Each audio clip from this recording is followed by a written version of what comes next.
सर्वेभ्यो नमो नमः। Online tuition के अर्थशास्त्र की 9वीं क्लास में आपका स्वागत है। चलिए आज हम 17वां और 18वां अध्याय पढ़ने वाले हैं जिसका विषय है राजपुत्रों से राजा की रक्षा और अवरुद्ध राजपुत्रों का राजा के प्रति व्यवहार।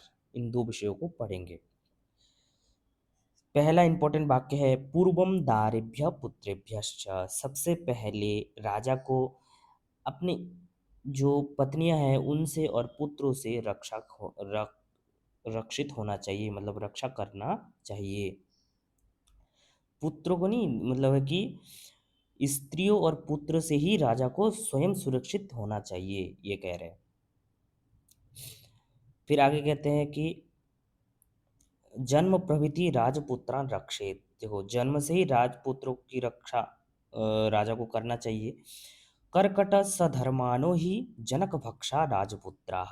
कभी कभी क्या होते हैं, जिस प्रकार से केकड़े हैं, केकड़ा जो है तो वो कर्कट केकड़ा क्या करते हैं, वो बड़े होने के बाद अपने पिता को ही खा जाते हैं। ठीक ऐसे ही जनक भक्षा राजपुत्रा, कभी कभार राजपुत्र क्या राजा के पुत्र ही राजा को मार देते हैं, इसका भी ध्यान रखना चाहिए। तेषाम अजात स्नेहे पितुर उपांश दंड श्रेयान इति भारद्वाज। आचार्य भारद्वाज के हिसाब से यदि राजपुत्रों में स्नेह ना दिखे राजा के प्रति तो उनको उपांश दंड, उपांश मतलब गुप्त रूप से दंड देना सही रहेगा। फिर आगे कहते हैं विशालाक्ष कहते हैं कि नहीं नहीं, ऐसा नहीं है। कह रहे कि तस्मात एक स्थान अवरोध श्रेयान। किसी एक स्थान में गुप्त रूप से किसी एक स्थान पे उसको बंदी बना लेना चाहिए उस पुत्र को, तो वही ठीक रहेगा श्रेयान, ऐसा विशालाक्ष का मत है। फिर आगे कहते हैं अहि भयम एतत् पराशर। पराशर कहते हैं कि ये तो जैसे सांप से डर लगता है और उस जैसा हो जाएगा, तो क्या करना चाहिए, तो कह रहे कि तस्मात् अंतपाल दुर्गे वासः श्रेयान इति। किसी अंतपाल दुर्ग में ही किसी एक अलग से मतलब किसी छोटा दुर्ग में उसको निवास करने के लिए अलग से दे देना चाहिए, वही ठीक रहेगा।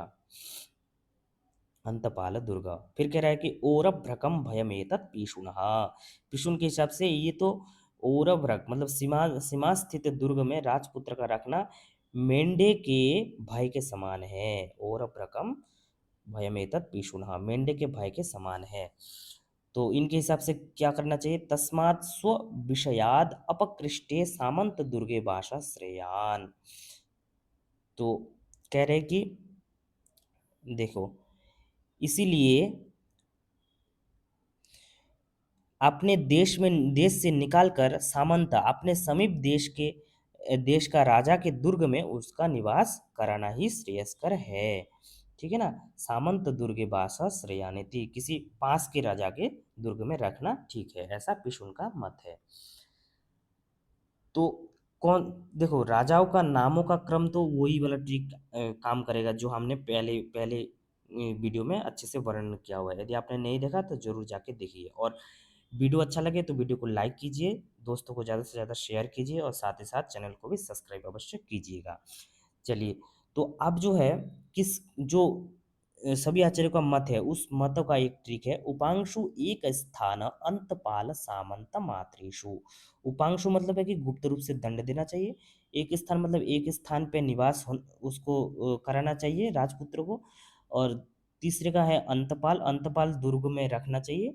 चौथा है सामंत दुर्ग, मतलब पास के किसी राजा के दुर्ग में रखना चाहिए। और पांचवा है मातृषु, मतलब माता के घर में उसको स्थान देना चाहिए पुत्र को। आगे कहते हैं कौन पदंत, कह रहा है कि ऐसा नहीं हो सकता। क्या कह रहे हैं, तस्मात् मातृबंधुषु वासश्रेयान इति। माता के घरों में उसको रखना चाहिए उस पुत्र को जिसका राजा के प्रति स्नेह नहीं है उसको। फिर आगे चलते हैं, ध्वज स्थान में तदिति बात व्याधि। मतलब ये तो बात वेदी की इस मत को नहीं मानता, क्योंकि वो कहते हैं राजकुमार को उनके मातृकुल में रखना एक ध्वजा के समान है, ध्वजा के समान है। इसलिए तस्मात् ग्राम्य धर्मेषु धर्मेषु एनम अवसृजेयुः। इसीलिए इसलिए इसको क्या करना चाहिए?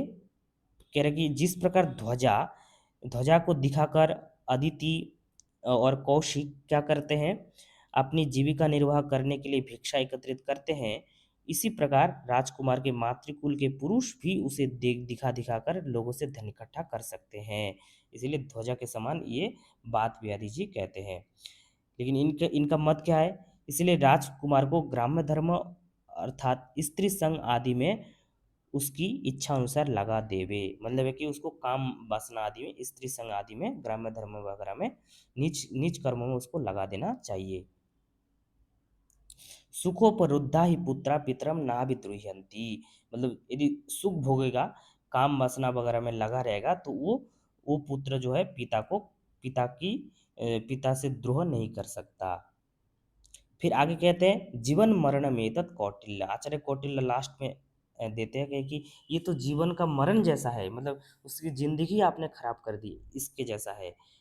तो क्या क्यों कह रहे? काष्ठमिव ही घून जंग जगधम राजकुलम कुलम अविनीत पुत्रम अभियुक्त मात्रम भज्येता।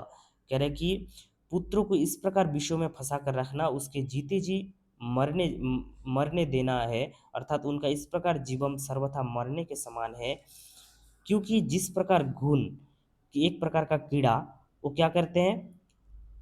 घुन से काटी हुई लकड़ी शीघ्र नष्ट हो जाती है। इसी प्रकार जिस राजकुल के राजकुमार शिक्षित नहीं बनाए जाते हैं, वो राजकुल बिना किसी युद्ध आदि के ही स्वयं नष्ट हो जाता है।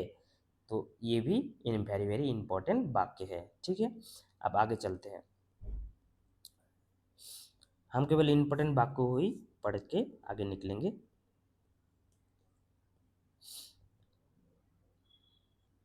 आगे जो है पुत्रों के प्रकार कहा जा रहा है। बुद्धिमान आहार्य बुद्धि दुर्बुद्धि पुत्र विशेषा। पुत्र के तीन प्रकार है।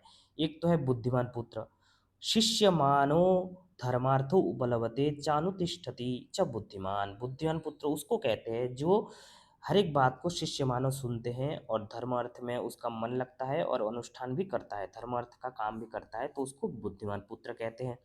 उपलभमानो नानुतिष्ठति आहारी बुद्धि। आर्य बुद्धि वाले पुत्र किसको कहते हैं? कह रहे कि वो सुनते तो हैं, मतलब है कि देखो क्या कह रहे हैं कि जो धर्म अर्थ को समझ लेता है, उपलभमानो मतलब समझ लेता है, पर उस पर फिर आचरण नहीं करता, पर नानुतिष्ठति मतलब उसका आचरण नहीं करता, तो ऐसे पुत्र को आर्य बुद्धि वाले पुत्र कहते हैं। अपाय नित्यो धर्मार्थ द्वेषी चैति दुर्बुद्धि। और दुर्बुद्धि वाला पुत्र क्या है? जो ना ही धर्म अर्थ को समझता है और ना ही धर्म अर्थ का आचरण करता है, उसको दुर्बुद्धि वाले पुत्र कहते हैं। आगे एक श्लोक है, बहुनाम एक संरोध पिता पुत्र हितो भवेत अन्यत्रा अन्यत ऐश्वर्यम ज्येष्ठ भागी तो पूज्यते। बहुनाम एक संरोध पिता पुत्र हितो है। देखो पिता पिता हमेशा पुत्र के हित ही उसको चाहना चाहिए, मतलब पुत्र हित के विषय में ही हमेशा पिता को सोचना चाहिए। अन्यत अन्यत ऐश्वर्यम मतलब है कि बहुत सारे यदि पुत्र हो, उन पुत्रों में जो ज्येष्ठ भागी है, जो ज़्यादा भाग पाने वाला होगा, वो ज्येष्ठ ज्येष्ठ ही पुत्र होना चाहिए। ठीक है ना? देखो पुत्रों के द्वारा पिता पर कोई आपत्ति ना आने पाए, पिता का भी कर्तव्य है कि वो पुत्र का हित करे। और जब बहू बहू से पुत्र राजा राजा को प्यार हो, तो उनमें से सबसे ज्येष्ठ पुत्र को ही राज्यासन पर स्थापित करना अच्छा समझा जाता है। फिर आगे श्लोक कहता है कुलस्य वा भवेत् राज्यम कुल संज्ञो ही दुर्जय अराज व्यसनाबाध शाश्वत आवसति क्षितिम। अर्थात संपूर्ण कुल का ही राज्य पर अधिकार होवे, अर्थात वे सब मिलकर के ही राज्य शासन के कार्य को चलावे, क्योंकि कुल समुदाय राज्य का नेता हुआ शत्रु के द्वारा शरर से जीता नहीं जा सकता। यदि एक साथ रहेंगे सारे, तो शत्रु के द्वारा जीत नहीं सकते। तो इस प्रकार व्यक्ति राजा होता है और उस पर व्यसन आने पर प्रजा का ठीक पालन नहीं होता, प्रजा अत्यंत पीड़ित होने लगते हैं। परंतु समुदाय के राजा होने पर एक में कोई व्यसन हो जाए तो दूसरे दूसरे व्यक्ति राज्य कार्य को यथाविधि चलाते रहते हैं और प्रजा की सुखमय और पृथ्वी पर निरंतर बनी ही रहती है, सुखमय स्थिति बनी रहती है। तो इसी प्रकार से मतलब इनका कहना है कुल संगो ही दुर्जय। कुल संग मतलब है कि बहुत सारे राजा बना देने से क्या है कि क्षिति मतलब पृथ्वी को बहुत अच्छे से चला सकते हैं। एक यदि व्यसन भी हो जाए दूसरे पुत्र जो है वो अच्छे से राज्य को चला सकता है। इसलिए बहुत सारे को राजा बनाना चाहिए, इस श्लोक के द्वारा कहा जा रहा है। ये भी इम्पोर्टेंट एक श्लोक है। इस इस इस प्रकार 17वां अध्याय जो है पूरा हो जाता है। इसके बाद हम 18वां अध्याय पढ़ेंगे, जिसमें अवरुद्ध जो जिन-जिन राजकुमारों को अवरोध कर लिया गया है या बंदी बना लिया गया है, उस राजकुमार का राजा के प्रति कैसा व्यवहार है, ठीक है ना? राजकुमार के प्रति राजा का व्यवहार, जो राजकुमार अवरुद्ध राजकुमार के प्रति राजा का व्यवहार को बताया जाएगा इस अध्याय में। चलिए इम्पोर्टेंट बातों को ही पढ़ेंगे। देखिए इसमें केवल इम्पोर्टेंट एक ही श्लोक है, तो इस श्लोक को पढ़ लेते हैं। उपस्थितम च राज्येन ममोर्ध्वमिति सान्त्वयेत् एकस्थम अथ संरुध्यात् पुत्रवान् वा प्रवासयेत्। अर्थात जिस प्रकार वो राजकुमार राजा के पास आवे तो राजा उससे कहे कि यह राज्य मेरे बाद तुम्हारा ही होगा। अर्थात धार्मिक राजपुत्रों को भविष्य में राज्य मिल जाने के कारण सांत्वना देवे। यदि एक ही पुत्र अधार्मिक हो तो उसे कैद करके रखे, अन्य पुत्र के होने पर उसे प्रवासित कर दे, अर्थात अपने देश से बाहर कर दे या मारवा डाले। ठीक है ना? तो ये हुआ इस श्लोक का अर्थ। चलिए आज की कक्षा यहीं तक है और मिलेंगे अगली कक्षा में। यहाँ तक बने रहने के लिए आपका बहुत बहुत धन्यवाद।